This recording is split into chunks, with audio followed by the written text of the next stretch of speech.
Hello, my name is Darren, and this is Janahammer 40K. Tonight or today, we're going to be talking about a vehicle that, if you don't see it in your opponent's Astra Militarum list, then they've either completely screwed up or they're hiding something, and you're about to get your proverbial arse handed to you. Yes, we're talking about the one and only Leman Russ battle tank, which has been a mainstay of guard lists for as long as they've been around. But more about that in a minute. Let's get on with tonight's video.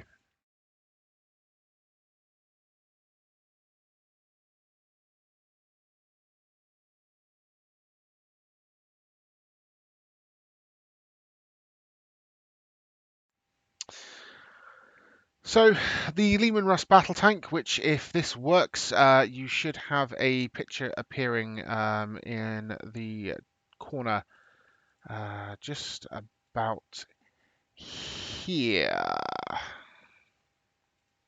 There we go. And Leman Russ battle tank. It's been around since the mid 90s. It is the bastard child of a Char B1 and a British mail tank from World War One. And it is, of course, as with most Games Workshop vehicle models, completely out of scale. There is no way that that tank could carry enough shells to last to last any amount of time on a battlefield. But like I say, we don't care because the model looks awesome, and it is generally a very well loved kit. So there's a lot. Oh, let's get rid of that. What can we say about the Rust Battle Tank that hasn't already been said in a million other videos? Except this: I've only got 3 of them. I want more. Um, Theoretically, the maximum you can field in like a standard organization chart.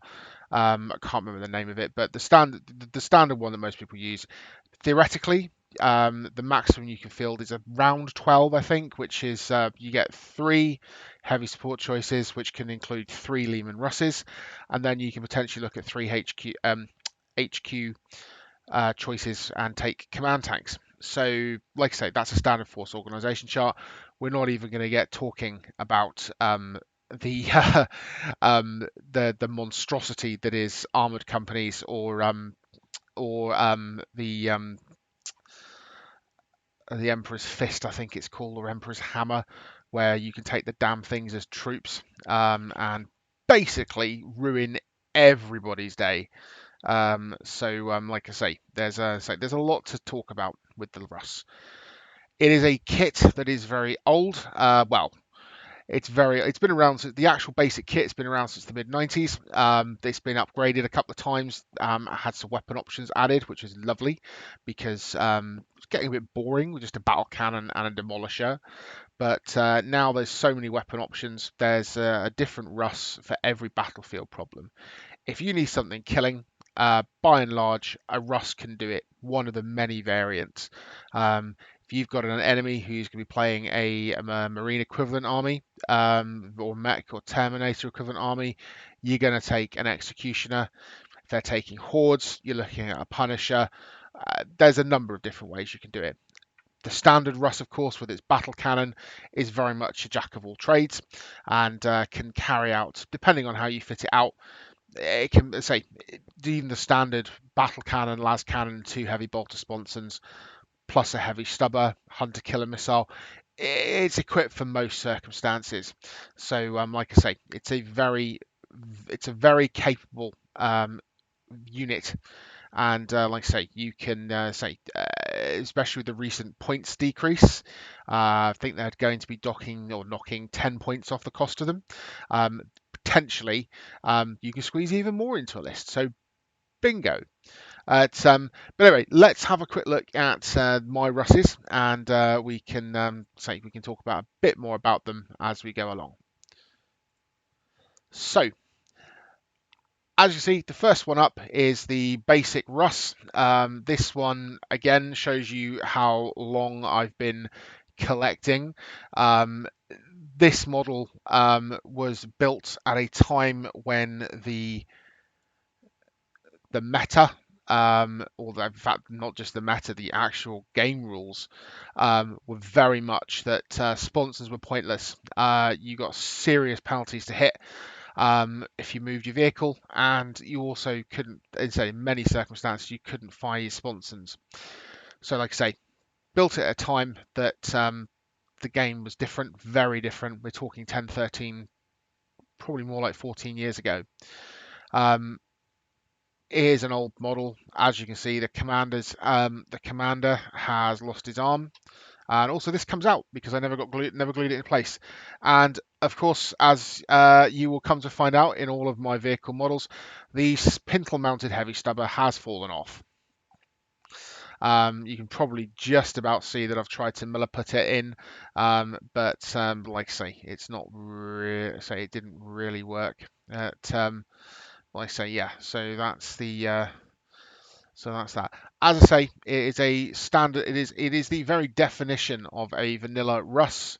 It has a battle cannon. It has a las cannon. It has not got auto launchers actually, which I should probably change if I ever want to play it on the field. Has got the almost compulsory hunter killer missile.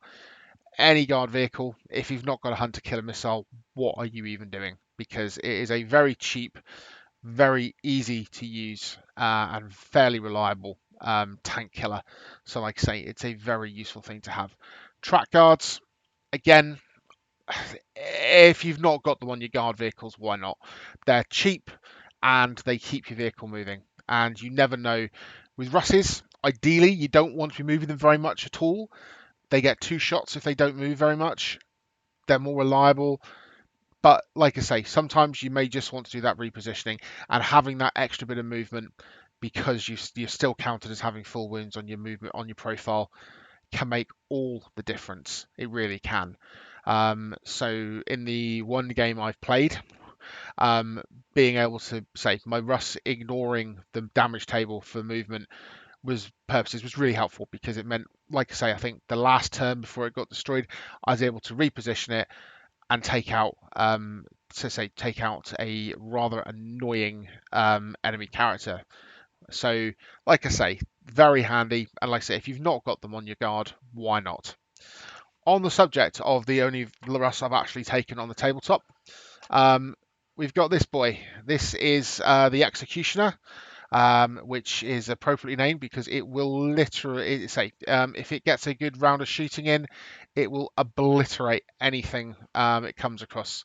Like I say, this one, big ass plasma cannon, and of course 2 plasma cannon sponsons as well. More plasma goodness and a las cannon just to make sure you absolutely kill everything you're looking at. This one has been based on, it's a very simple, cheap, dirty conversion to Pask because it's a very handy have to have option. And if you're going to if you're going to take Pask, you want to take him in something like this because it's going to make all the difference with the bonuses to hit and the other funky stuff that he can do. Again, track guards, again, hunter killer missile and smoke launchers. Both those Russes, the camouflage is based off of the NATO woodland pattern. I say based. This one has got a much more detailed, a much more faithful reproduction, I think. But like I say, the first one was painted a number of years ago, as was this one, in fact. This one was painted about 10 years ago, 10, 11 years ago, I think. But as I say, as I said before, every Russ has its place on the battlefield. Every battlefield problem you can come across has a solution in the form of a Leman Russ. And having the more models you've got, the more flexibility you've got to tailor your equipment to the enemy. Now, of course, the ultimate goal would be to have lots of magnetized Russes, so you can swap kits around and swap weapons around. Don't have that at the moment. It is on the list. I found a very, very nice third-party bits kit for the Russ, and I will be looking into getting that. It does come from America, so the shipping is almost as much as the actual piece of kit. But like I say, it gives you a full weapon setup, and it's set up for magnetizing from the get-go. So like I say, that's kind of on the list for the future. But like I say, not right now. I don't have any money. But like I say, that's the future. And finally, we have the Demolisher, which used to be the only Leman Russ variant you could get. Um, it is a tank designed for shooting across the battlefield and blowing things up with wanton abandon, courtesy of the Demolisher cannon. It has a very short range, about the same as the multi-melters in the sponsons, and it is set up for ruining people's day. It really is. You drop a demolisher cannon on someone, they're not going to be very happy, and it is seriously going to spoil your opponent's plans to the extent it'll act as a fire magnet. They see one of these on the other side of the table, it's going to act as a fire magnet because they know they need to stop it getting close. This one, as you can see, slightly different camouflage pattern. This is because it's an eBay rescue. It is a very old kit. The additional bits, the sponsons, and the actual main cannon itself are metal. I'm fairly certain it is one of the original demolishers from the late 90s. But like I say, I wouldn't even know how to check. But like I say, it's a metal. It's got bits of metal on it, and say it's got a demolisher cannon and multi melters because why not? Like I say, you've got a tank that lives to get into 24 inches of the opponent, so why not take some multi melters as well? It's like I say, you want to push this boy as far forward in your deployment zone as possible. Maybe even bring it on from reserve, who knows, and have it appear on the flank. That'd be fun. I might try that. But like I say, ultimately, it is designed to get in amongst the enemy and seriously screw them up. But and I say that those are my three bad boys, as they say. So like I say, if you're not familiar with the Russ stat line, just bear with me a second, and we will get it onto the screen, hopefully. And it is a there we go. As you can see, it is a very dependable vehicle. Not particularly fast, certainly not compared to Space Marines or anything like that. Not particularly fast, but is well armored, and it is relatively cheap. As with any vehicle, you can kit it out. There's a fair few modifications you can whack on it. As you can see, all of mine have track guards. They all have hunter killer missiles, and except the demolisher actually, which I think that one's fallen off as well. This is the problem when you store stuff for a long time. It's not ideal. And like I say, I am slow. I want to play games. I'm slowly getting my army back to up to a standard that you can actually play games. So like I say, we'll have to see how that pans out. When I do get some games in, I'm fully intending to, if not video them, at least take lots of photos and do a battle report, and we can see how that goes. But like I say, that's in the future of the channel. As I say, Leman Russ Battle Tank, it is very much a solid, dependable vehicle, and it will set if you use it, it will reward being used carefully and say but it is also resilient enough. It can take a fair bit of punishment as well. But like I say, it's a very good vehicle, very close to my heart. I first got into 40k, as I've told you before, in the mid 90s. I collected Space Marines. I think the first big kit I ever had was a Predator tank. I love tanks. I love building models of them. I love reading about them, and generally, I think they are very, very good. They're very, I say, they're very enjoyable models to paint, play, and build. So, like I say, most Imperial Guard armies are going to have at least one Russ in them. If they haven't, then like I say, the Guard players either got something really nasty up his sleeve, or they've just, like I say, well, actually, generally, if you've not got a Russ in your army, something's got a bit skew if somewhere. At I say, I'm not going to sit here and pontificate about tactics or how to use them. I haven't got enough experience. I'm not that kind of person. I don't see this channel as that sort of thing. It's more of a conversation. That's what I'd like it to be. So I'd be very interested in hearing people's experience of using Russes, fighting Russes. Please send me photos of your Russes. I've seen a very good one on Spiky Bits lately, which has a commissar tank, which is really, really interesting. He's done a whole kind of like tutorial on how he's done his say how he's done the black. I'll try and put a link in the description of the video, but it's well worth having a look at if you ever want to do your own commissar tank. But which again is on my list. Because who doesn't want to have a tank that you can say drive me closer so I can hit them with my sword? Um, like I say, it's there's so many things you can do with Russes. There's so many variants, both official, Forge World, third party. So much you can do with them. Um, there's an in say you can they can say you can modify them in many different ways. You can customize them. You can put crew bits on, tank riders, loads of different things. And again, it's on the list of things to do is to kind of like improve my collection by doing stuff like that. I'm also building some terrain, which is designed as kind of like to simulate tank scrapes, stuff like that. Like I say, they've got somewhere to sit nicely, preferably with a nice cover save.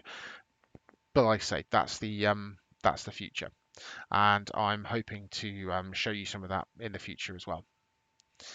So I don't think it would be I think it would be remiss of me to not I think it would be remiss of me to finish without talking about latest the latest kind of like thing in the say that that's come out, which is the um, lovely Tau and their plasma blast cannon. Now, I'm not entirely sure what it mounts on. I haven't really seen it. But the prospect of something that can literally one-shot a Russ is very, very scary indeed for Guard players, and it's going to be interesting to see how things pan out once the codex is out, and how things go going forward. Like I say, there's going to be you know what the workshop's like. One hand it'll give, one hand it'll take. There'll be a balance somewhere. There always is. So we'll just have to wait to see what it is. Probably going to be ridiculously expensive, and probably going to take one or two of them a game. But like I say, you can guarantee anything carrying something like that is going to be prime targets for every heavy weapon in the Imperial Guard, plus the snipers, plus the assassins, plus anything. So if you're going up against Tau, you can guarantee there's going to be stuff in the army to deal with that. And the sooner we get a codex, the better. Please, workshop, give us a codex. We just want a codex, please. But anyway, that's enough for me for today. Please feel free, message me. I'm on Instagram under JanaHammer40k. I'm on Twitter at JanaHammer40k. I'm on Facebook. Please feel free, message me, send me pictures of what you've done, any models you painted, stuff you like, stuff you found. I'm keen on saying it all. Please like and subscribe the video. There's not many of you out there at the moment. I'm hoping to grow it. But like I say, it's not going to happen if people don't like and subscribe. So, like I say, I hope you've enjoyed the video, and I say please do like and subscribe, and I will speak to you again in the very near future. Till then, take care.